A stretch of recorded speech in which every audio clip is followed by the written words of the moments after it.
채식하면 무조건 건강해진다고요? 비건의 진실과 건강한 채식의 기술. 고기를 끊었는데 왜 더 살이 찌죠? 비건 식단을 시작했는데 왜 피로감이 늘었을까? 이 질문들은 채식을 시작한 많은 사람들이 공통적으로 던지는 고민입니다. 사람들은 흔히 채식은 건강이라는 등식을 떠올립니다. 채식은 고칼로리 육류를 줄이고 식물성 식품을 중심으로 식단을 구성하니 자연스럽게 체중이 감소하고 혈압, 콜레스테롤 수치가 개선될 거라 기대합니다. 하지만 현실은 다릅니다. 채식을 시작한 후 오히려 체지방이 늘거나 중성지방 수치가 치솟고 만성 피로에 시달리는 사례가 적지 않습니다. 이쯤 되면 의문이 생깁니다. 분명히 고기를 끊었는데 왜 건강검진 결과가 더 나빠졌을까? 이번 글에서는 채식이 왜 건강을 망칠 수 있는지, 그리고 어떻게 하면 건강한 채식을 실천할 수 있는지를 물리치료사이자 건강 전문가의 관점에서 과학적 근거와 실제 사례를 바탕으로 깊이 있게 탐구하겠습니다. 채식에 대한 오해를 풀고 건강한 비건 라이프를 위한 구체적인 기술을 상세히 정리했습니다. 채식은 건강이라는 착각의 기원. 채식이 건강에 좋다는 믿음은 어디서 왔을까요? 이는 부분적으로 과학적 연구와 미디어의 영향 때문입니다. 예를 들어 2019년 더 랜서스에 실린 연구는 식물성 식단이 심혈관 질환 위험을 낮추고 제2형 당뇨병 발병률을 줄일 수 있다고 보고했습니다. 또한 채식 인구가 증가하면서 비건 식품 시장이 급성장했고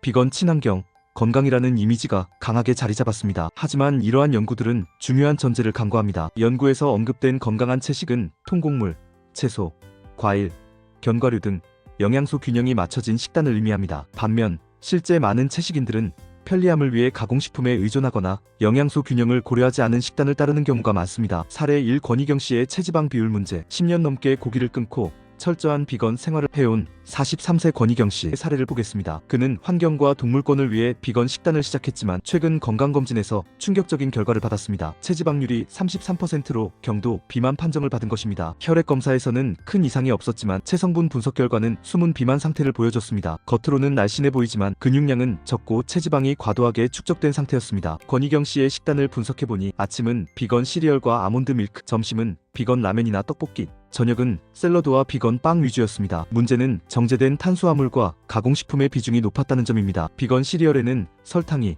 비건 라면에는 트랜스지방과 나트륨이 과도하게 포함되어 있었습니다. 사례 2. 김창현 씨의 중성지방 상승. 또 다른 비건인 35세 김창현 씨는 채식을 시작한 후 중성지방 수치가 271로 치솟아 고지혈증 진단을 받았습니다. 그는 비건 식단을 통해 건강을 챙기려 했지만 비건 과자, 감자칩, 인스턴트 식품을 자주 먹었습니다. 이후 식단을 개선해 통곡물과 채소 위주로 바꾸자 6개월 만에 중성지방 수치가 139로 감소했습니다.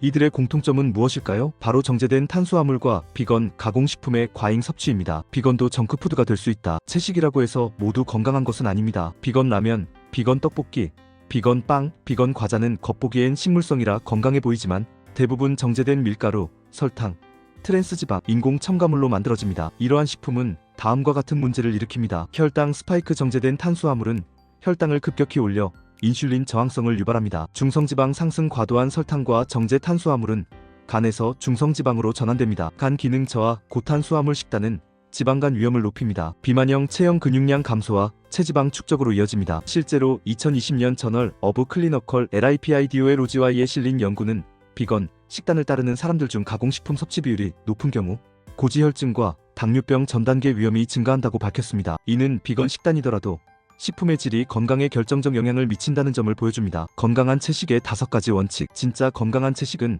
철저한 계획과 영양학적 이해가 필요합니다. 아래는 과학적 근거에 기반한 건강한 채식의 5가지 원칙입니다. 1. 통곡물 위주의 식단 구성. 왜 중요?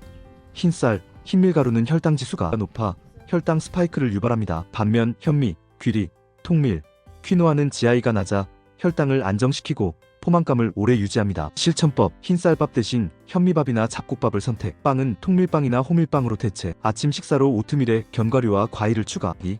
식물성 단백질 보충. 왜 중요? 단백질은 근육 유지, 면역력 강화, 호르몬 합성에 필수적입니다. 특히 노년층은 근감 소증 예방을 위해 단백질 섭취가 중요합니다. 실천법. 콩, 두부, 병아리콩, 렌틸콩, 템페를 식단에 포함. 하루 단백질 섭취량 체중 1kg당 0.8에서 1.2g, 예로 60kg인 경우 48에서 72g. 비건 단백질 파우더, 완두콩, 쌀 단백질 기반을 활용.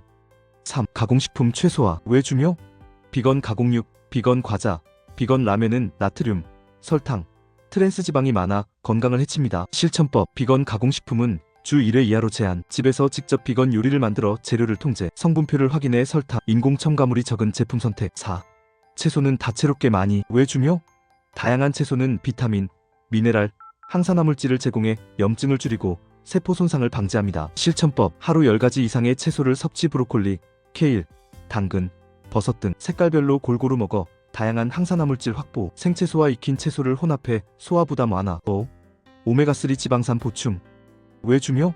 오메가3는 심혈관 건강, 뇌기능, 염증 억제에 기여합니다. 비건은 생선을 먹지 않으므로 식물성 오메가3를 충분히 섭취해야 합니다. 실천법. 아마씨유, 치아씨, 월넛, 햄프씨드를 식단에 추가. 필요시 조류 기반. 비건 오메가3 보충제 활용. 하루 권장량 ALA 1.1g에서 1.6g, DHA, EPA 250에서 500mg. 채식과 뇌 건강. B12 결핍의 위험. 채식은 혈관 건강뿐 아니라 뇌 건강에도 영향을 미칩니다. 특히 비타민 B12 결핍은 비건 식단에서 흔히 간과되는 문제입니다. B12는 신경계 건강, 적혈구 생성, DNA 합성에 필수적이며 주로 동물성 식품에 풍부합니다. 비건 식단은 B12를 거의 포함하지 않으므로 결핍 위험이 높습니다. B12 결핍의 위험. 증상. 만성 피로, 기억력 저하, 손발 저림, 우울증. 장기적 영향. 2019년 저널 오브 더 어메리컨 제리애트릭스 서사이어티 연구에 따르면 B12 결핍은 고령자에서 인지기능 저하와 치매 위험을 증가시킵니다. 실제 사례. 비건 5년 차인 50세 박소영 씨는 기억력 저하와 집중력 부족으로 병원을 찾았고 B12 결핍 진단을 받았습니다. 보충제를 복용한 후 증상이 개선되었습니다. 실천법. B12 보충제. 비건은 매일 B12 보충제 500에서 1000 또는 주 1회 고용량 2000을 복용. 강화식품. B12가 첨가된 비건 우유, 시리얼, 영양효모를 활용. 정기검사 1에서 2년마다 혈중 B12 수치 확인. 실제 채식인의 변화 실험 결과. 실험 1. 장현씨의 중성지방 개선. 38세 장현씨는 1년간 비건 식단을 유지했지만 비건 라면, 감자칩, 비건 과자 등 인스턴트 식품 위주로 식사했습니다. 결과적으로 중성지방 수치가 271로 위험 수준까지 상승했습니다. 이후 일주일간 아래 식단으로 전환하자 놀라운 변화가 나타났습니다. 식단. 현미밥, 두부 스테이크, 브로콜리와 버섯 볶음, 아마씨유 드레싱 샐러드. 결과 중성지방 수치 271에서 139, 체중 2kg 감소, 피로감 감소. 실험 2. 이수진 씨의 근육량 회복. 60세 이수진 씨는 비건 식단을 시작한 후 근육량이 감소해 계단 오르기가 힘들어졌습니다. 식단 분석 결과 단백질 섭취가 하루 30g에 불과했습니다. 3개월간 병아리콩, 렌틸콩, 비건 단백질 파우더를 추가하자 근육량이 1.5kg 증가했고 체력이 회복되었습니다. 이 실험들은 한 가지 사실을 명확히 보여줍니다. 비건도 건강하게 해야 효과가 있다. 고기를 끊는 것만으로는 부족하며 잘못된 식습관은 건강을 해칠 수 있습니다. 고령자를 위한 채식 가이드. 고령자는 채식을 시작할 때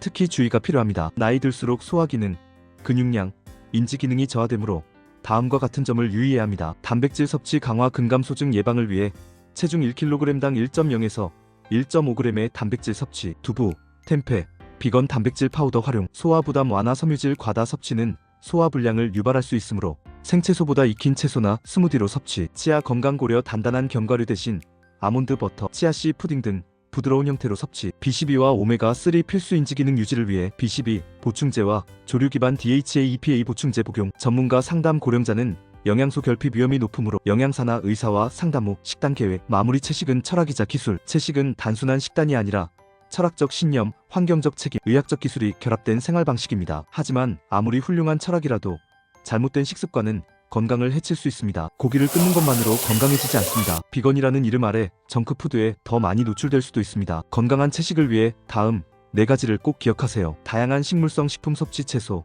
과일, 통곡물, 견과류를 골고루. 가공식품. 채소와 비건 라면, 과자는 주 1회 이하로. 단백질과 지방 균형. 콩, 두부, 아마씨유로 필수 영양소 확보. 보충제 활용. B12, 오메가3, 비타민 D는 필요시 보충. 이 원칙들을 실천한다면 채식은 분명 건강을 지키는 강력한 무기가 될 수 있습니다. 오늘 영상은 여기까지입니다. 여러분께 건강과 운동에 대한 새로운 통찰과 동기를 드릴 수 있었다면 정말 보람됩니다. 운동은 단순한 활동이 아닌 더 나은 삶을 만드는 강력한 도구입니다. 오늘 정보가 일상의 작은 변화가 되길 바랍니다. 영상이 유익하셨다면 구독, 좋아요, 알림 설정 부탁드려요. 그리고 댓글로 시청 시간이 아깝지 않았어요? 남겨주시면 큰 힘이 됩니다. 건강한 몸과 마음을 위해 앞으로도 함께하겠습니다. 다음 영상에서 또 만나요. 시청해주셔서 감사합니다.